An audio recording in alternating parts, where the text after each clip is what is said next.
റോട്ടിൽ കൂടെ വണ്ടി ഓടിക്കുന്നു. എന്നാ പിന്നെ തന്നെ മടിയിരുന്ന് വണ്ടി ഓടിക്കാളോ? ഏതാടാ ഇവൻ? ഇതെന്തോ പോസ്റ്റിന്റെ ബാക്കി ചിറക, എന്തോ കരിങ്കാളി കളിക്കുന്നത്. ഇയാൾക്കെന്താ വയ്യാടാ? ഇയാളെന്താ നമ്മുടെ പറയാ കിടക്കുന്നേ? ആര്? കൈ നോക്കിയാടാ, ഗതയാ ഇറക്കി വെച്ചോണ്ടല്ലേ. ഇന്നൊരിടി പൊട്ടും. അങ്ങനാന്ന് ഇന്ന് കൊറേ കൊള്ളു. ആര്? നമ്മള്.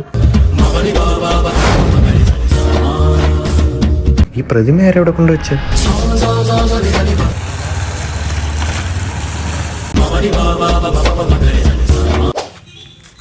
ഈ പർവ്വതം എന്തിനാ നമ്മുടെ പറയുന്ന വരുന്നത്?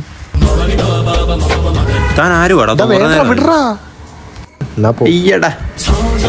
താൻ ആരുവാടോ? താൻ കുറെ നേരം ആയല്ലോ. താൻ ഈ തൂറാൻ മുട്ടുന്നു. തൂറാൻ മുട്ടുന്നേ കക്കൂസി പോണം. തനിക്ക് പൈസ വല്ലതും തരാണ്ടോളൂ? തനിക്ക് ചുണ്ടെങ്കിലും തന്നെ കൂടെ. അല്ല മടിയിരിക്കാന്ന് പറഞ്ഞു. മടിയിരിക്കുന്നതാണോ അതീവൻ? മടിയിരിക്കണം അല്ലേ? നീ മാനേജ്. എന്താടാ ആ കുണ്ടനാടാ. മടിയിരിക്കണം അല്ലേ? മോനെ 100 രൂപ തരാടാ. 100 രൂപ അല്ലേ? പൊറോട്ട ഇറച്ചി മേടിച്ചാടാ. ഇപ്പ വരാവേ. എടാ ഓടലടാ. എടാ നിക്കടാ. എടാ ചാറ് കൂട്ടി തരാടാ. എനിക്കങ്ങും വേണ്ട നിന്റെ ചാറ്.